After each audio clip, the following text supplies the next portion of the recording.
Hey everybody, this is Leslie and you're listening to Do-A-Log. This episode is really the perfect antidote to whatever you're feeling the day after Election Day. In today's conversation, I sit down with two documentary filmmakers, Kahane, Cooperman and Innbo Shim, about their film, Creede USA. And it's a film that proves that differing political sides can find common ground and live harmoniously, this is true, folks, and respectfully with one another. So Creede is this small remote mining town in Colorado, and it really serves as a microcosm of what's happening in the broader country today with differing political sides and debates.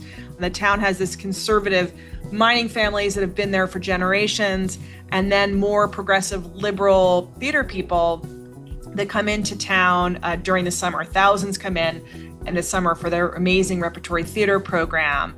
So this documentary kind of features these many individuals and perspectives that live in this small town of 300 year round, but with this huge influx in the summertime, and how these residents are forced to confront each other and each other's differing views. Not only does the film kind of cover these really extraordinary individuals, but it also in real time follows these school board meetings that are tackling some of the pressing political hot button topics of our time. Issues like gun control, guns in schools, and gender identity curriculum are all coming to a head and being discussed in these board meetings. But what's so extraordinary about this town is that its residents have these vehemently opposing political perspectives, yet they still are able to maintain respect for and civility toward one another. And in doing so, they've created a really strong and thriving community in Creede. So this film, Creede USA, is really a love letter, in my view, to this community. And it's an amazing, amazing independent film.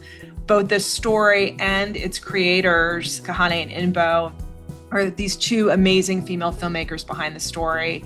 And both the story and its filmmakers are truly inspirational.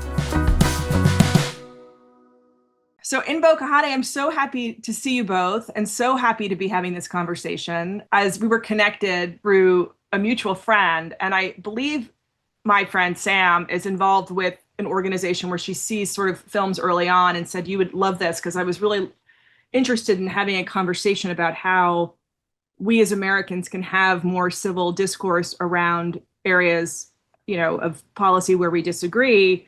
And this documentary that you did is just such an interesting and inspiring kind of example of that, I think, in a way. And so before we dive into the subject of the documentary or how you all went about filming it and the story you were trying to tell us a little bit about the history of Creede, right? This film is called Creede and it's a town in Colorado, but give us some background about it. I'll start off. It's Creede USA, and it's called that because it is the name of this town. It's Creede with an E on the end. Creede is this incredible, very small, 300-person town in rural, mountainous Colorado at 9,000 feet. It's in the San Juan Mountains, and it's at the headwaters of the Rio Grande. It's the kind of place that's so off the grid that you're not going to pass it really on the way to anywhere else. You need to kind of want to go there. And it's got this incredible history. It was the last silver boom town in Colorado. And it had a silver boom in 1890, 92. And mining became the economy there for decades and decades. And around the 1960s, the economy was faltering. And this had been a town that was like had incredible Wild West lore. Lots of historic events happened there. And it was a little rough on the edges, the kind of look of a town that when you imagine in a Western American town, this is what you imagine. It's this main street and the cliffs and everything. It's almost like tumbleweeds could go down. Tumbleweeds could and probably have, and have because we've seen them.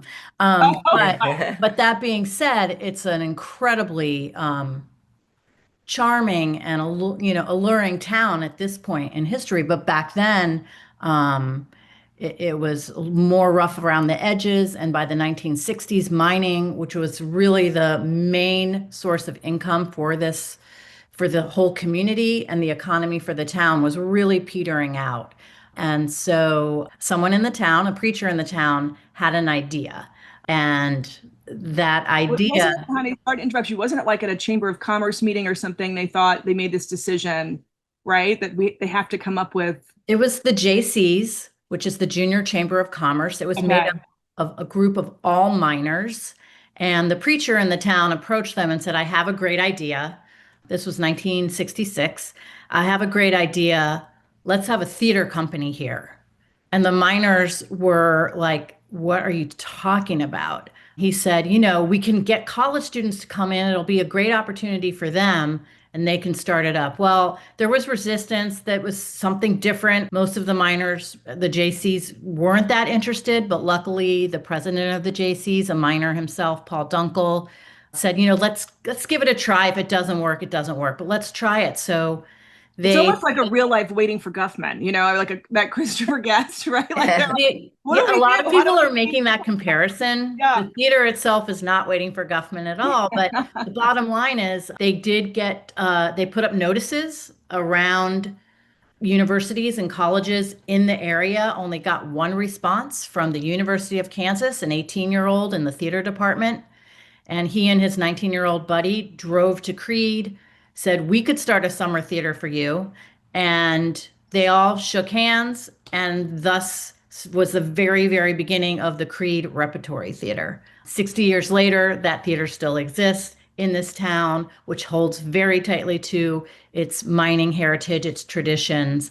And so it's a very interesting place to spend time with the camera for the last few years.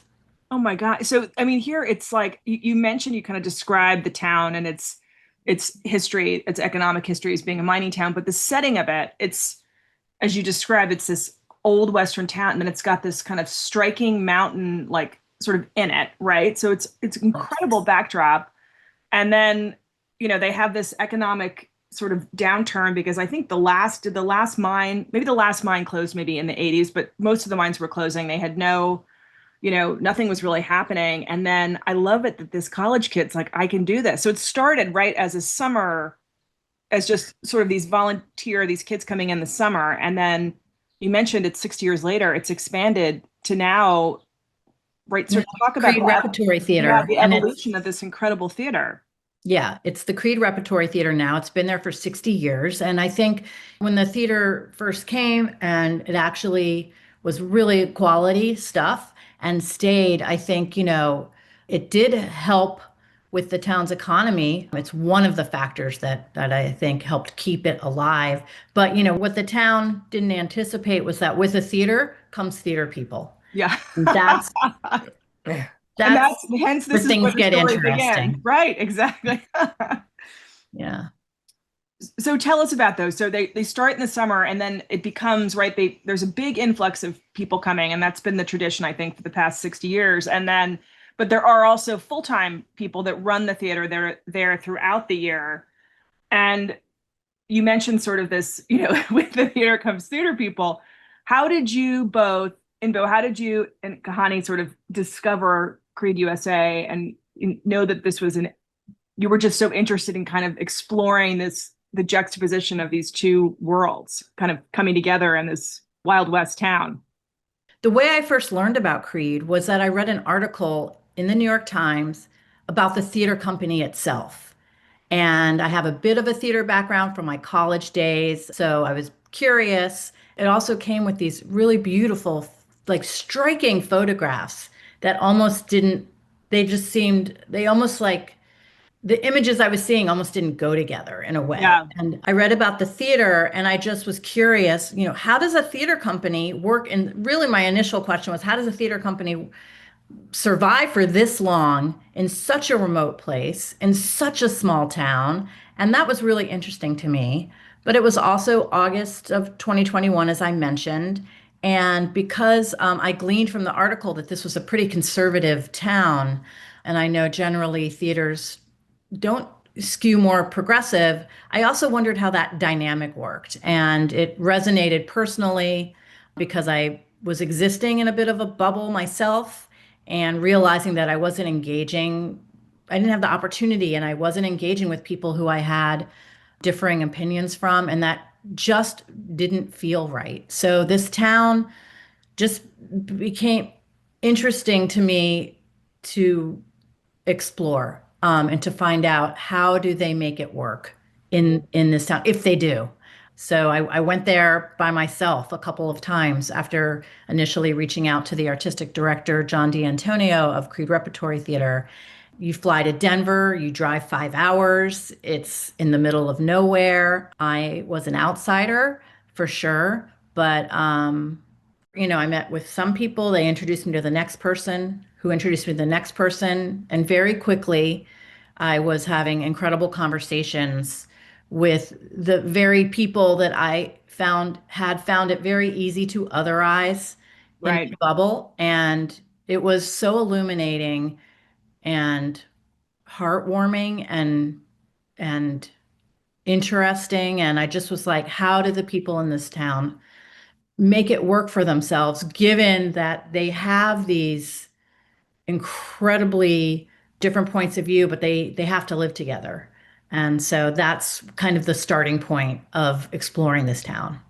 So when you went out there to explore it initially, was it just you said I read this article in the Times and I just wanted to visit here? Or how did you kind of present your being there to the people that you were meeting with? You were saying kind of having conversation after conversation was like, I'm actually just, did you tell them that you were looking to understand how they were kind of all living together, or was it just you were just sort of having I honestly, well, initially, obviously, when I reached out to the theater company, I learned about them from this article. So I mentioned the article, but I said, I'm really curious about the history of this town, the history of the theater. I thought both seemed really fascinating, but I also thought that it was potentially an interesting story to explore in these times. And I was very, open about that. But the individual discussions I was having, I didn't have an agenda then. I needed to learn from them what this film could possibly be because right, I didn't know. So it wasn't like I came in strong talking about politics. And, in fact, I never once in all of our years of filming asked anyone who they voted for. It really wasn't about that. But what I did do was meet these people and try to, just not even try to have conversations on a human level and connect on a human level with them. Tell them about me, share something about myself. If I'm asking them to share something about them, then it's only right that I share something about myself. So we just kind of had these open, lovely conversations, and they would tell me about the town. And one thing I felt from across the board from everyone is how much they loved this place and they were proud of this place where they live. Some of them have been there for many, many, many generations. Some of them have, mining in their blood because, they did it. Their fathers and grandfathers, their moms were part of it, their families, their brothers, everyone was part of that. And it's such a part of the town. You cannot separate the mining history from the people who live there. And so that's a really interesting thing alone to talk to people about. And so you start there and then now where are you staying? Is there a little inn or a, I mean, you said 300 people. I'm thinking, and I thought I live in a, have lived in a small town in Millbrook, but that's exceptionally small. It's sort of We can give a little plug for Vacation Rental Collective, which is the local agency that is kind of like a local Airbnb. They have like rentals of little cabins and houses around. So it was really like family style at our shoot. It would be just me and Kahane, or sometimes it was Kahane and Lucas, our associate producer, Lucas Cooperman, and our DP and a sound person. I mean, at most, our crew was 5 people. And, we would just live together. We were very limited in terms of not only where you could stay, but like where you could eat, like and feed the crew right. because things would close really early and we would be shooting long days. So it would be like we would, be in pajamas together, have breakfast together, and then go out there and film all day, have lunch during the day somewhere at a local cafe, and then like come back and cook dinner. So from morning to night, it was a pretty long day, but we got to know each other very well, very quickly. Oh, Yeah. I'm sure. Innbo has cute pajamas. Yeah. Yeah. I didn't know we were all so comfortable. I would have taken time this morning for the Yeah. call. It was kind of a film camp situation for us. Yeah. That said, Yeah. Creede there's the Creede Hotel, which is, I think it has 4 rooms, but it's this Yeah. historic, beautiful place. It also has a restaurant. There's a couple other options of places to stay. But for us, also, this is an independent film. We had a certain budget. And so the most economical thing for us was to rent a cabin and Yeah. all camp out together there. It was pretty great. And you never had one that didn't have an incredible view. And the view of the town. I mean, hopefully Yeah. we can show some visuals at some point, in the Yeah. as we're promoting this conversation when we release the episode, Yeah. because it is really striking. Okay, so honey, you have these conversations and you're like, I feel like I can see a story here, a story to tell, because you're relating to these people that you assume have different views than you, but you're connecting with them on a human level. And then you go back to Montclair, New Jersey, right, which is where you're from or where you live, and when does Innbo come into the picture? So I also live in Montclair, New Jersey, which is just like a suburb in New Jersey, outside of New York City, which has like an unusual number of documentary filmmakers who live out Yeah, here for it's some got a reason. great So, artistic community. there's a great Yeah. film festival, Montclair Film. And so Kahane and I had known each other socially, but we had never worked together. And actually, like maybe 6 months before our first trip out to Creede, Kahane had already been to Creede a couple of times. And I had reached out to her, not knowing that she was working on this at all, because I was working on a project. It was like a limited series, and I was just having like, I had hit like really like a tough period just in my professional life. Like I was just really at a crossroads and I wasn't sure, what to do. And I don't know why, but Kahane came to mind. I knew that she had produced, so many different, like from independent films to, long-running TV series like The Daily Show to show-running limited series. And I just wanted to ask, a woman's advice on like sort of what to do at this stage in my career. And so we went out to breakfast together, and I found myself just kind of sharing. So I'm not somebody who necessarily is like an oversharer, but I just found myself just kind of dumping everything Yeah, onto yeah. her lap.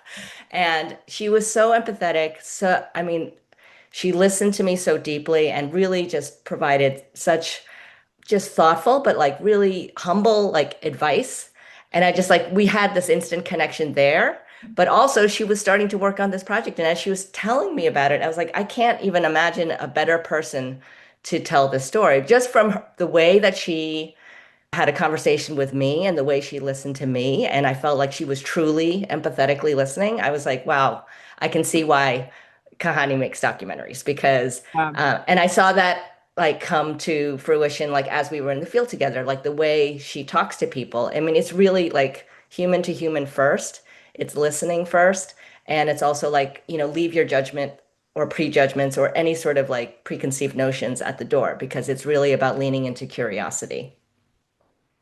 Yeah, and I think that empathy, and I can't wait to actually dive in to talk about the documentary itself and how you all sort of highlighted what's happening there in that story. But Kahani, the empathy and sort of the lack of judgment comes through in the documentary. What I found really striking was that you were telling a story and you were presenting people explaining their views on things, right? And how they're connecting on other human levels without having your own opinion be evident in the film. Like I wouldn't know, you know, I would assume because, if we're gonna, as you said, like you assume theater people might be a certain way, or you assume, people have, depending on what state they're from, or what, you can sort of make assumptions. We all do about people's political perspectives sometimes. It's funny, my son, who's now 13, had a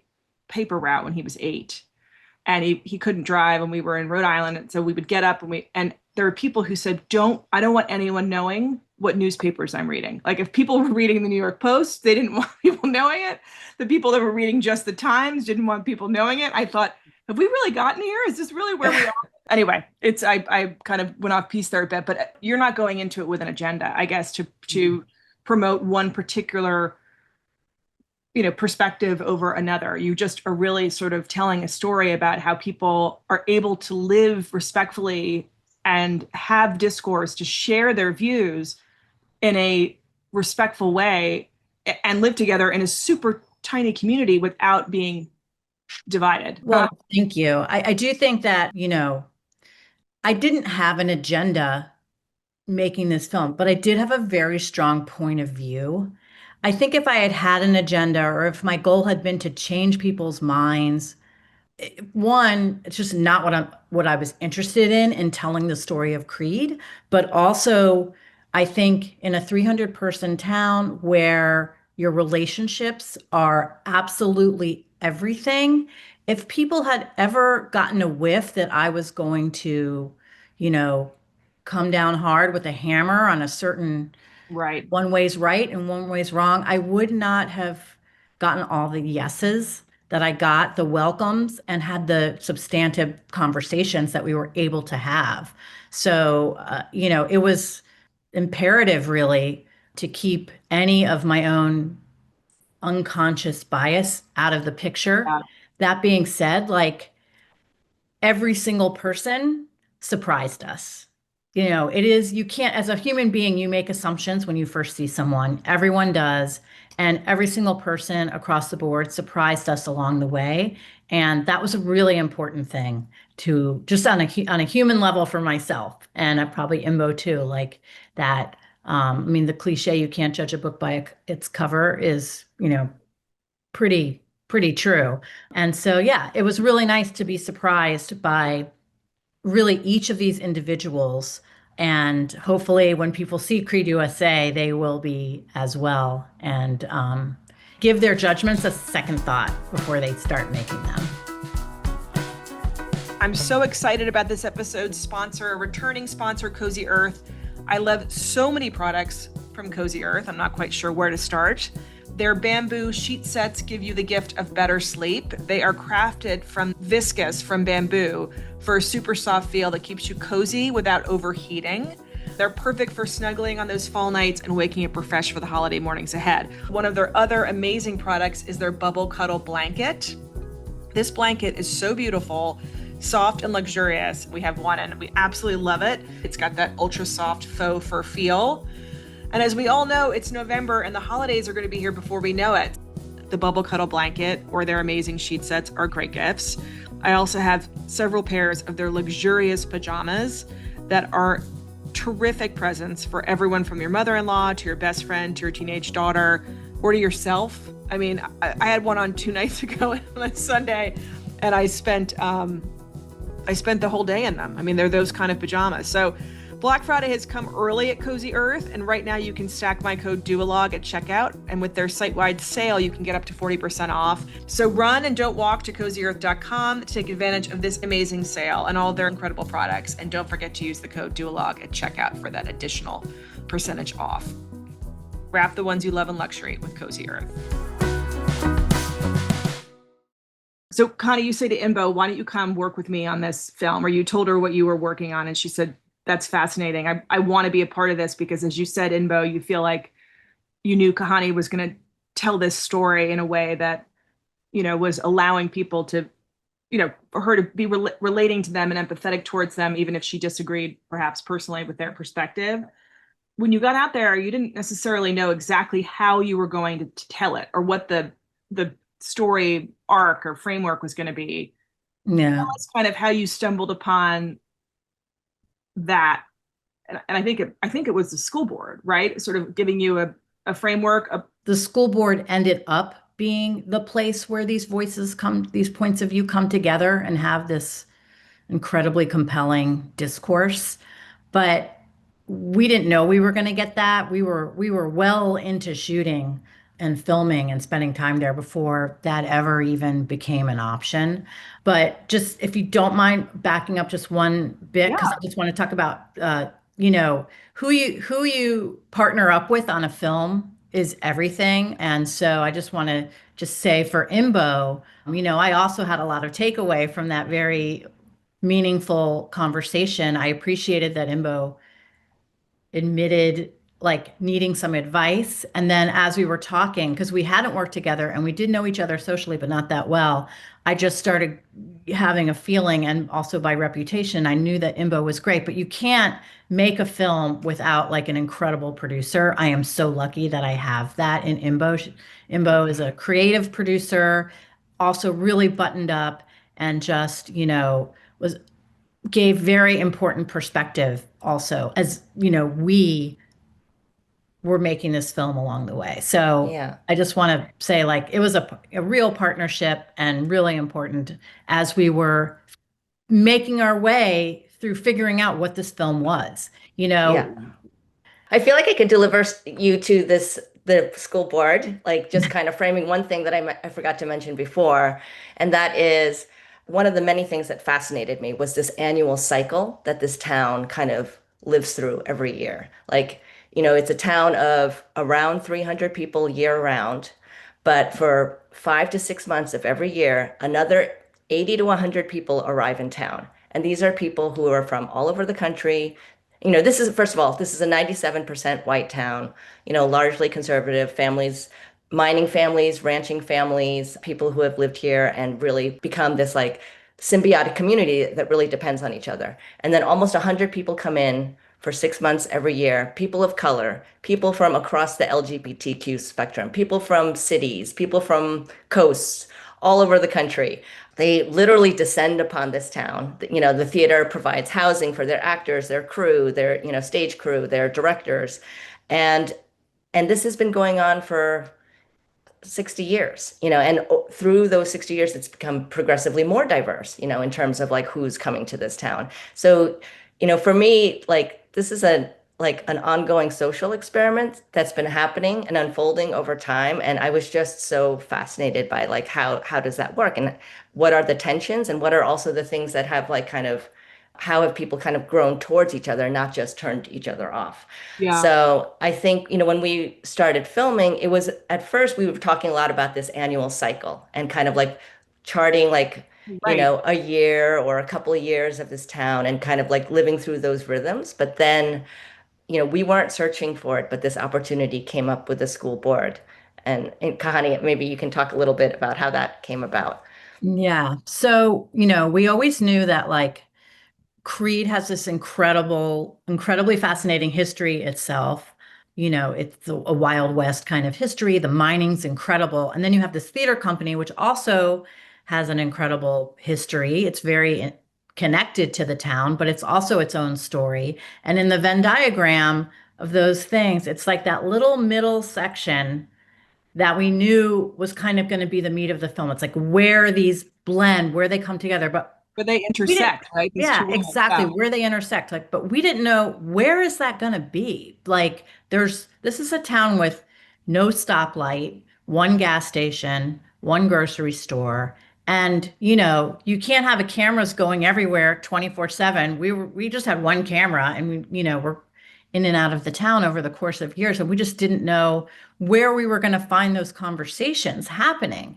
Um, we had the incredibly good fortune of a good while into shooting. We were shooting amazing things, amazing interviews. We were figuring out who our main subjects were, who were interesting to follow, who represented different points of view and were compelling characters. But we weren't really sure what was going to present itself, if anything, to really show us how they work together. So one of our characters our main subjects who we decided to follow happened to be the educational director of the theater company, but also we learned that she was an elected member of the Board of Education. And that was really interesting. And that kind of gave us an organic connection to this entity, the Board of Education, where things were being discussed. And so I reached out to the board and I said that we'd be interested in filming their discussions. I had learned that they were discussing the issue about having guns in schools for school safety. And I thought that was an interesting topic. I thought it had some national resonance, and I thought it would be interesting to hear what those conversations were. The Board of Ed, I wrote to, the president of the Board of Ed and the superintendent, and They said yes, which was just Yeah. kind of remarkable. So for the next year or so, we were able to have our camera in there and follow the discussions. And it turned out to be that the Board of Ed itself was that middle of the Venn diagram. It's that little middle section. It's where all the voices came together, the main subjects that you're following, all these points of views that we're hearing about come together, having, really respectful civil discourse, but intense around really, really timely issues. And in the case of this film, the issues are, guns in schools and the health curriculum, which included LGBT content. And those two issues, we got our cameras around and we're able to observe how this community and how the Board of Ed, together with the community, wraps their heads around these really divisive, really crucial issues. And that became the kind of through line to help us bring everyone together. And you mentioned, so the education director of the theater is on the board of ed. She, if I recall, was from Jersey City, New Jersey, right? She moved Yeah, part of the Brittany. theater group, right? And she has for example, she wanted to change the curriculum to include curriculum about conversation around gender identity and then some LGBTQ content as well. And the other side, other people on the board felt that that wasn't age appropriate, or they didn't have a problem with. So basically, the the state of Colorado requires a comprehensive health curriculum. Comprehensive health curriculums include LGBT topics around LGBT issues, including gender pronouns, you know, trans issues, stuff like that. So it was around this comprehensive health curriculum, and because of its inclusion of some of these topics, that both some of the members of the school board and the community felt like it had an agenda and that it shouldn't be taught at the school level. So, what you see are these two different points of view and all the complications around that. Like what is a school's responsibility to teach? What's a family's responsibility to teach? Right. What do we equip our students with so that they emerge from high school with a sense of the world and be able to go out there, and what we don't? I don't want to give too much away, but it's about inclusion in a health curriculum that is supposed to be comprehensive. And, in But then it becomes, years what is one person's definition of being comprehensive, right? I think that's where exactly, and who should be included in that? and who should be making teaching that, as you mentioned, should it be parents, or should it be families, or should it be the school? And but what struck me, and this is why I love the film so much, is that, Brittany has a very different perspective as other members of the board. And she would, you film these conversations, then you'd interview the people separately about, kind of their takeaway or how they felt after having those conversations. And she said, I vehemently disagree. And, and sometimes she would be, as we all as humans would be a little annoyed that, there was just that she was hitting a wall with some of her arguments. But she said, but, when I had my baby, that person dropped off food for me. And when I go, just discussing all the touch points where there's more in common than there is not, I think. Yeah. The school board was a crucial part of the evolution of this story. Because we didn't, with documentary, you can plan as much as you want, but really ultimately, life is unfolding before your camera and you just don't have control over it. So you have to be willing to pivot at all times and change your perspective, or someone emerges as more of a subject than you thought they might be because of the way the stories are playing out. You just never know. So you have to be really nimble minded as you're going through this over the years. I mean, we shot for close to 3 years in this little town.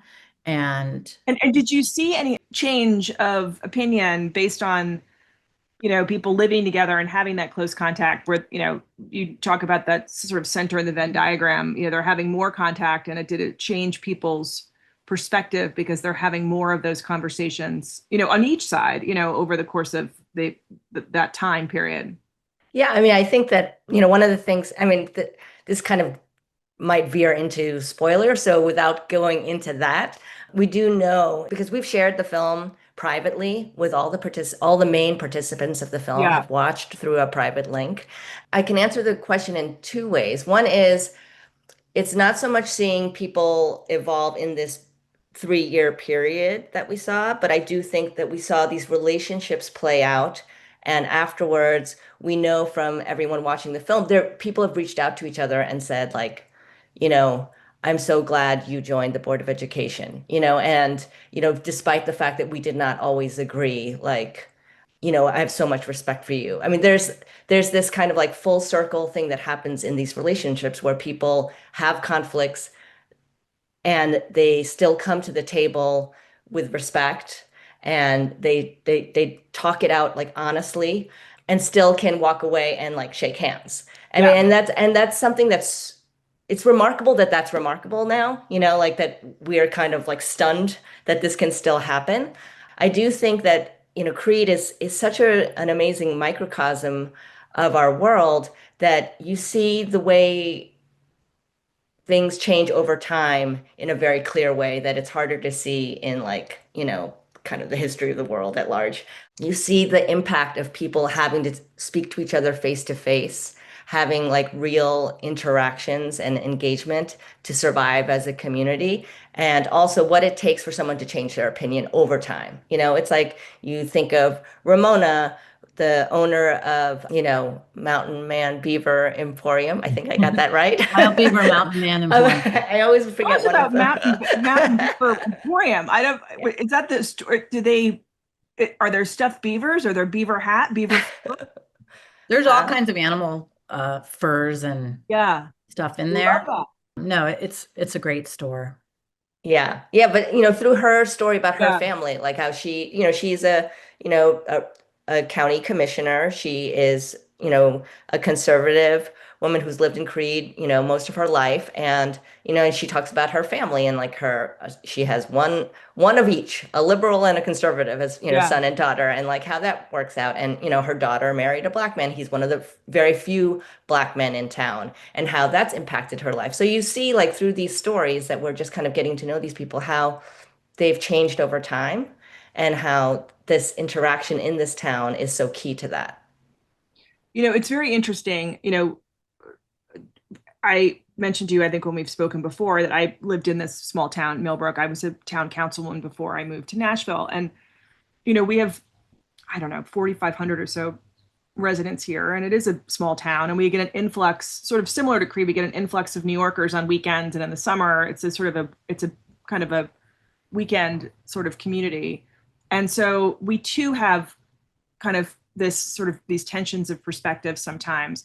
But the difference, and maybe it's because Creede is such a small community and it is remote, so you really have to rely on each other, to, as she said, bring food over when you have a baby, or maybe there's a snowstorm or whatever, because, the conversations and the dialogue that are taking place, when people come to share their views on a new development or whatever, the respect has just gone out the window. People are not having civil discourse. They're not presenting their views. I mean, not everybody, but many people. And the people that sometimes are the worst are those that are on Zoom, kind of dialing in. You're not there in person. So I don't know if this part of this issue, with our society not being able to have, conversations where you have different points of view without labeling the other person as bad, right, or wanting to walk away from the table, is because of this lack of contact and dehumanization through social media. I don't know, but there's something there. And I think that's what I found so promising about this film is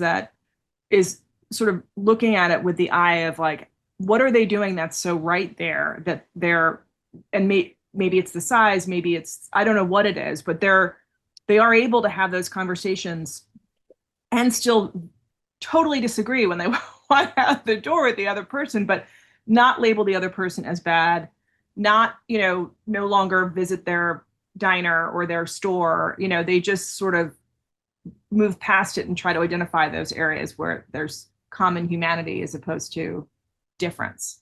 Yeah. Well, they all do have a shared love of the community, and that Right. I think, is what binds them. But, Yeah. I think Creed USA and the town of Creed itself and what we show of this town, it's not going to solve all the problems in this country. But I do think that I personally took away so much, and we hope audiences will too, in seeing just how crucial it is to engage across differences in a respectful way.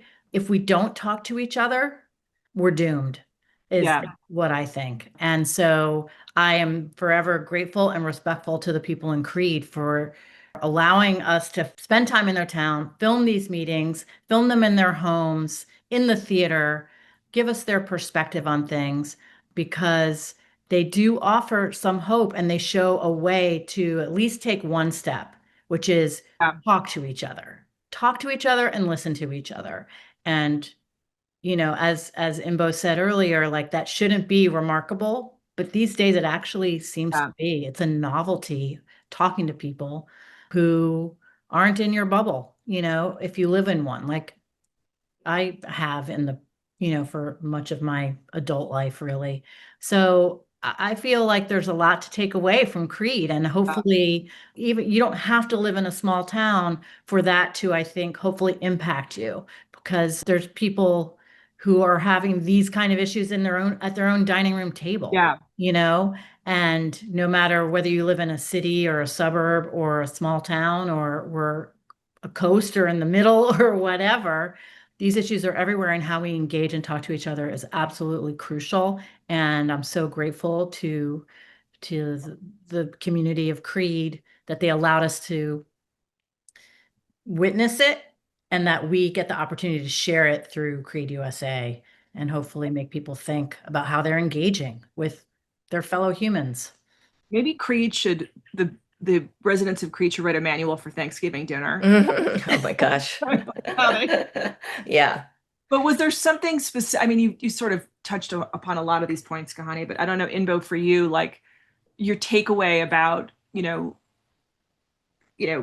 or anything you sort of learned from these people that you met, Yeah. that you know, philosophically sort of have differences of opinion on issues, perhaps, but Yeah. I mean, I think for me, it's, look, my family immigrated to the US in the 70s, and we landed in New York City, which was, not the welcoming, like, melting pot that we had necessarily dreamed it would be at first. And like, we moved into like genuinely like hostile spaces at times. And I think that, at the time, I completely understand, especially in these big urban environments or big dense suburbs, like, you need to find your safety. You need to find your people that will protect you.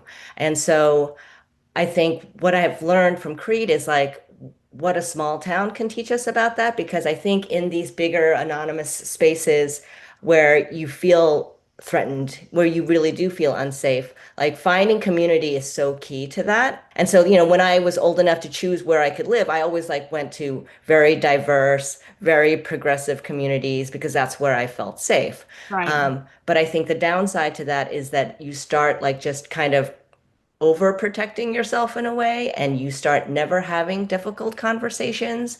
You start to all think alike. You Um, start to get really emotional, and have like just kind of fiery reactions to anybody who questions kind of like what the way you think about things. And I have really strong beliefs, and I have really strong convictions. I do think there are things that are deal breakers, like, racism, or, like, I think there is such a thing as, human decency. And just what I really learned from a town like Creed is how key that is, how that person to person interaction is, because you will never really change someone's opinion by sending them an article or speaking posting about, something on Instagram and saying everybody's yeah. mad if they have one perspective or another. Not It's a about like having hard conversations and seeing each other and agreeing not to disagree, but also like you see over time, things do change. People soften and people move towards each other. And I think that's the key to like sustainable change. Yeah. It's interesting, Kahane, you mentioned that that school board, right, where you're bringing together those two perspectives and they're being forced to have these conversations where they disagree. In larger towns or in Montclair or our town, I don't know where there are those.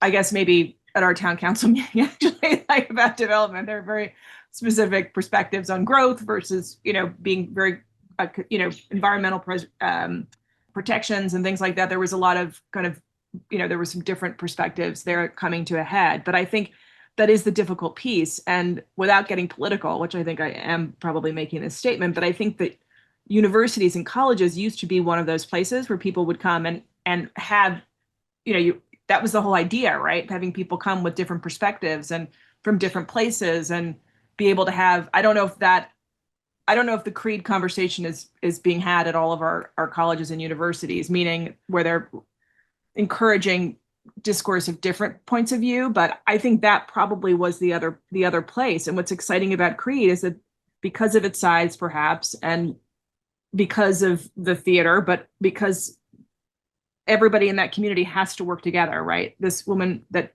is part of the theater ran for the school board and they were happy to have her. And everyone was more, in some ways, more inclusive, frankly, to allowing people that are different to be part of those conversations, different than the people that were already in Creed when they arrived. So I just think it's very promising. But as you said, it's not, we have a lot of more work to do to bring people together with different perspectives. I don't know where that will take place because, as you pointed out, it's hard when you are kind of in. Actually, moving to Nashville was interesting for us coming from New York because there are very different perspectives in Tennessee, and Nashville is a very blue city, but purple in some parts. So it is you do get some different perspectives there. So, and people are generally very respectful of people having different points of view. Yeah, I think it's really important just to that Creed is not presented as a utopia and Right. it doesn't have all the answers and it's not a utopia. But I do think what's happening there and what we were able to show through our film, Creed USA, is such an imperative step for all of us. Yeah. And they show it in a really beautiful way, despite the fact that not everyone agrees, not everyone's happy. They have to work really hard at it. But when there's something they don't agree on, I just really respect the way they talk about it. And I really respect that they don't look for quick answers. They keep going back to the map, back to square one to try to figure out something that works for their community out of love for their community. And they're doing the hard work and they're having the hard conversations in this nondescript room in the school. And hats off to them. I need to be doing more of that myself personally. So yeah, but it's not I utopia. think we all do. I think we all do. Yeah. But tell us, it is such a beautiful film, and as you both know, was so inspired by it. People who are listening that want to see it, want to learn more about it, where can people go? Where can they see it? I know it's been in a bunch of festivals. Maybe there's some things coming up this fall. Tell us how people can see Creed USA for themselves.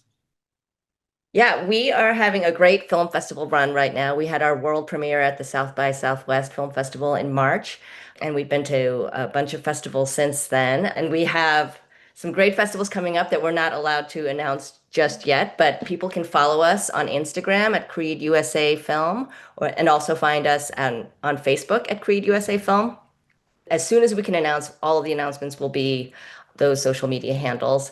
Also, I think that the film festival run has been so gratifying because all the audiences have been so warm and so surprised by the film. We're getting exactly the response that we hope. Like, people have nothing but enormous respect for a town like Creed and what it can teach them in their own lives, no matter where they're from, but also like kind of navigating their personal relationships, their families, but also they see this film as like a rare example of hope in this very bleak, political, divisive landscape. And the reminders in the film are astonishingly simple, but like I think everyone feels like they need to hear it and they feel like other people need to hear it. And to that end, we've also found these incredible organizations that where this is their kind of mission right now. It's about bridging divides, Yeah. whether it's Braver Angels, Builders, Bridge Entertainment Labs, all of these organizations are kind of organizing groups around the country around like having these discussions, having these hard discussions, finding common ground.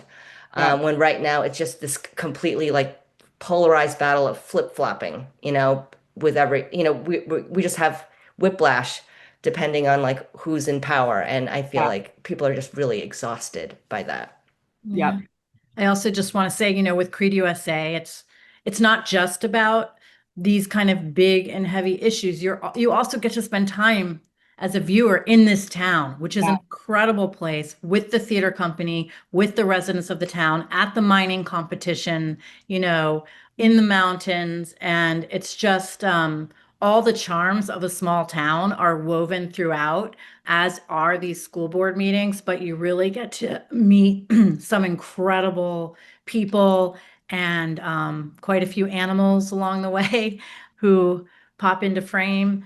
And it's an incredible window into this very wonderful, not perfect, but wonderful, fascinating place. And I hope as many people get to see it as possible, and that we get to have these kind of conversations that Innbo is saying we're having during our Q&As after the film, because it's an important conversation and it's a really interesting conversation. And people get emotional from this film because I think they're inspired and they feel a little hope. And that's a really great thing to be providing for people. Thank you, Creede. Well, I mean, and thank you both for sharing what's happening there with the rest of the world. I mean, I had the same reaction as to the film, and I know everybody who watches it will feel the same way. It does give you hope and it is inspiring, but it's how you saw it and how you told it in just such an open, empathetic way that I think it resonates with its viewers. And I'm a huge fan, as you know. Everyone listening has got to go see it. So look on their website. You'll be able to see where you can see it. And We don't have a I website said to you both, I expect to. We don't have a website yet. Oh, okay. I'll see it Yeah. on their Instagram handle. Yep. At Creede USA Film. USA Film. And as I told you both when we met the first time, I expect to see you both on stage getting an Oscar, because I really do think it's that much, the message is that important. And I think it resonates with people because Innbo, as you said, I think a lot of us are just sort of exhausted by not being able to sort of being like one way or the other, and just want to kind of just be able to have a quiet, nice Thanksgiving, just everybody just come together at that table, literally and metaphorically. So I'm so grateful to you both for taking the time to share Creede USA with me and with everybody who's listening. And I can't wait to see it again. And again, I can't wait to see you two on stage, with that. Well, It's coming. not sure that will happen, but we appreciate the positive thinking, and we love talking with you. And really, it means a lot that the film resonated so deeply with you. And yeah, we can't wait for more people to see it. I can't wait for them to. Thank you so much, Leslie. This was such a great conversation. That brings us to the end of this episode of Duologue. A huge thank you to Kahane, Cooperman, and Innbo Shim for joining us on the podcast and sharing their amazing film, Creede USA.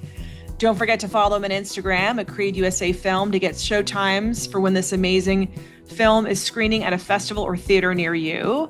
Also, a huge shout out to this episode's sponsor, Cozy Earth, and their incredible products, their amazing sheet sets, bubble, cuddle, blanket, and my favorite PJs in the whole wide world. Don't forget their Black Friday sale is starting. And with that, plus our Duologue promo code, you can get 40% off of all their amazing products. So run, don't walk, and check out their website, cozyearth.com. And as always, thank you to you, our listeners, for your amazing support. If you enjoyed this show, please rate and review us on Apple Podcasts or Spotify, or wherever you get your podcasts. We release a new episode every Wednesday. And don't forget, too, to check our website, duologpod.com, where you can learn more about how to sign up for our Substack, and you can check out all of our cool new merchandise.